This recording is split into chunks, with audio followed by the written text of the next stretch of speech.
Assalamualaikum warahmatullahi wabarakatuh. Salam, Om Swastiastu, Namo Buddhaya, salam kebajikan.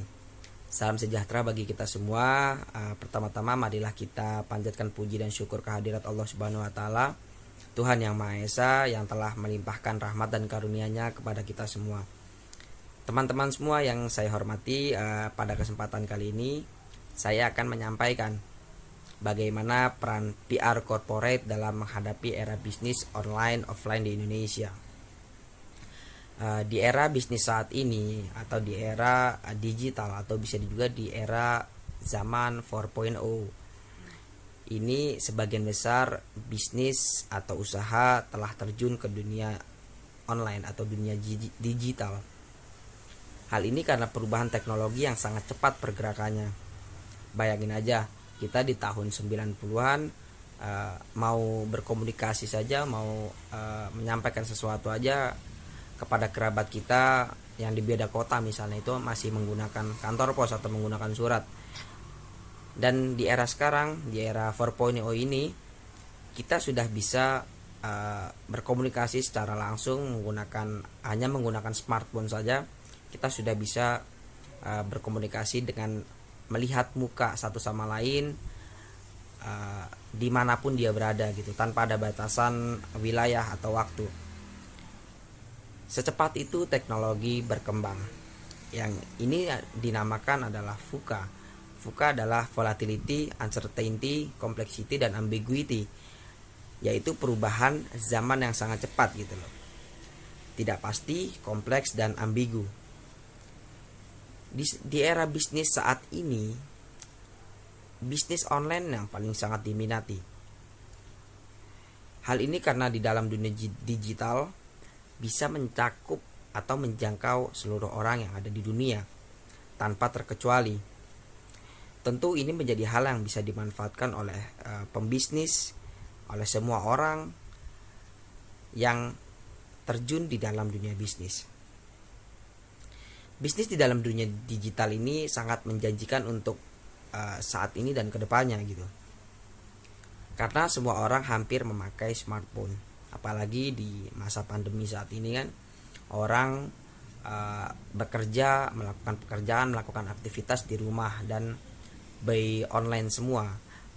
Dari yang sekolah juga, anak SD, SMP, SMA, sampai yang kuliah pun itu via online atau via smartphone. Hal ini menjadikan pandemi COVID-19 ini adalah suatu perubahan era gitu loh, yang dimana tadinya kita tidak seperti ini, sekarang dipaksa oleh keadaan menjadi seperti ini gitu loh, melakukan pekerjaan di rumah, aktivitas di rumah dan lain-lain, sampai belanja apapun juga kebanyakan kan melalui online gitu, melalui platform online gitu. Di dalam era ini memang bisnis online atau bisnis yang menggunakan platform online yang bisa dilihat oleh semua orang itu memang sangat menjanjikan. Ya contohnya saja seperti kita, siapa sih ibu-ibu yang nggak tahu Shopee gitu loh, belanja di Shopee? Siapa sih ibu-ibu yang belum pernah belanja di Shopee kan gitu. Jadi bisnis di era saat ini, di era digital saat ini, memang bisnis online yang masih diunggulkan gitu. Akan tetapi bisnis offline pun tidak kalah menjanjikan ya, karena masih banyak orang yang belanja atau ingin membeli sesuatu itu harus melihat barang secara langsung, harus melihat wujudnya secara langsung, harus melihat fisiknya secara langsung, harus datang ke tokonya secara langsung. Itu masih banyak orang yang seperti itu. Jadi bisnis offline pun tidak kalah menjanjikan. Yang pertama, di dalam era bisnis online offline saat ini, seorang PR itu harus wajib memiliki komunikasi yang baik. Hal ini sangat penting bagi seorang PR karena komunikasi adalah modal utama. Komunikasi yang baik itu adalah tombak utama dalam bisnis. Dengan komunikasi yang baik itu seorang PR bisa mendekati dan menarik minat seseorang. Jadi komunikasi yang baik ini adalah salah satu skill yang wajib dimiliki oleh seorang PR untuk mendekati dan untuk memasarkan produk yang akan dipasarkan gitu. Contohnya seperti seorang afiliator yang lagi viral kemarin. Afiliator salah satu platform binary option yang dimana telah menipu banyak orang ya. Dari sini bisa kita lihat bahwa banyak orang yang tertarik dengan investasi bodong tersebut. Karena apa?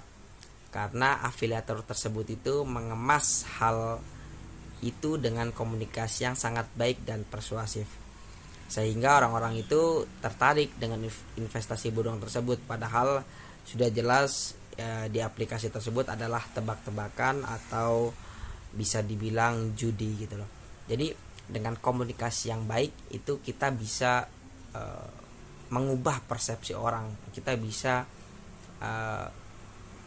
menarik minat orang, kita bisa membuat orang itu tertarik sama apa yang kita omongkan gitu loh. Jadi itulah salah satu kenapa alasan seorang PR itu wajib memiliki skill komunikasi yang baik. Selanjutnya, seorang PR harus memahami situasi dan kondisi pasar serta memiliki strategi dan skill dalam memasarkan produknya. Hal ini juga harus dan wajib dimiliki oleh seorang PR, karena hal ini tuh sangat penting. Karena apabila kita ingin menjalankan bisnis, apabila kita ingin memasarkan produk, kita harus tahu dulu situasi dan kondisi yang terjadi di pasar saat ini gitu. Jadi apabila kalau kita nggak tahu kondisi dan situasi yang terjadi di pasar, yang ada malah nanti bisnis kita itu nggak jalan atau gagal gitu. Jadi emang penting banget kalau kita mengetahui situasi dan kondisi pasar yang sedang terjadi saat ini. Seorang PR harus memiliki strategi dan skill dalam memasarkan produknya, baik itu secara digital maupun nyata. Contohnya kalau misalnya digital itu kita membuat video semenarik mungkin gitu, agar video kita itu ditonton orang dan orang itu tertarik dengan produk yang ada di dalam video kita itu. Dan kalau secara nyata itu ya bisa jadi kita membuat event launching produk misalnya. Nah itu kita buat semenarik mungkin acaranya gitu. Kita buat gimana biar orang itu penasaran dengan produk kita, gimana biar orang itu tertarik dengan produk kita gitu loh. Entah itu dekornya kita bagusin atau entah itu acaranya unik atau gimana. Nah itu salah satu hal yang wajib dimiliki oleh seorang PR gitu. Seorang PR itu harus memiliki strategi dan skill dalam memasarkan produknya gitu. Contohnya seperti afiliator tadi. Kita balik lagi ke afiliator. Si afiliator tadi di platform binary option itu mereka memasarkan produknya dengan strategi dan skill yang cukup bagus gitu. Mereka terlihat memamerkan harta kekayaan mereka di media sosial gitu loh. Sebenarnya ini tuh adalah strategi pemasaran dari afiliator tersebut gitu loh, agar terlihat kaya, dan investasi di platform itu memang menjanjikan gitu loh. Sehingga orang-orang itu secara tidak langsung ingin mengikuti jejak afiliator tersebut untuk menjadi kaya instan gitu.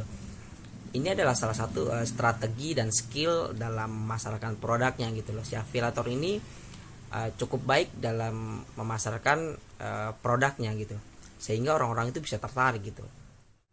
Dan selanjutnya seorang PR itu harus menjaga citra baik perusahaannya.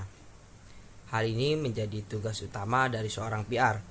Seorang PR itu harus menjaga citra baik perusahaannya agar persepsi masyarakat selalu positif. Jadi apabila citra perusahaan positif di mata masyarakat, itu menjadi hal yang baik untuk perusahaan dan produknya gitu loh. Jadi produknya itu dan perusahaannya bisa diterima di masyarakat. Dan sebaliknya, apabila citra perusahaannya di masyarakat jelek atau buruk atau negatif, itu bisa berdampak pada produk yang ingin dikeluarkan atau ingin diluncurkan atau yang udah ada di pasaran gitu loh. Bisa jadi produknya nggak laku atau produknya diboikot atau macam-macam. Nah, jadi menjaga citra baik perusahaan itu adalah tugas utama dan tugas yang paling penting bagi seorang public relasi gitu. Nah, apabila ada sedikit saja isu-isu negatif atau isu-isu yang kurang baik untuk perusahaan, nah itu tugas PR langsung secepatnya sesegera mungkin klarifikasi dan membuat pernyataan terkait isu tersebut gitu loh, agar perusahaannya itu tetap terjaga citranya seperti itu. Jadi citra baik perusahaan itu adalah salah satu sentralnya perusahaan tersebut. Apabila citranya jelek, ya semuanya bakal buruk juga gitu. Makanya citra perusahaan itu memang sangat penting dan tugas utama PR adalah menjaga citra baik perusahaan. Demikian yang bisa saya sampaikan. Terima kasih teman-teman yang telah menyimak, yang telah memperhatikan. Kurang lebihnya saya mohon maaf jika ada salah kata. Terima kasih saya ucapkan. Wassalamualaikum warahmatullahi wabarakatuh.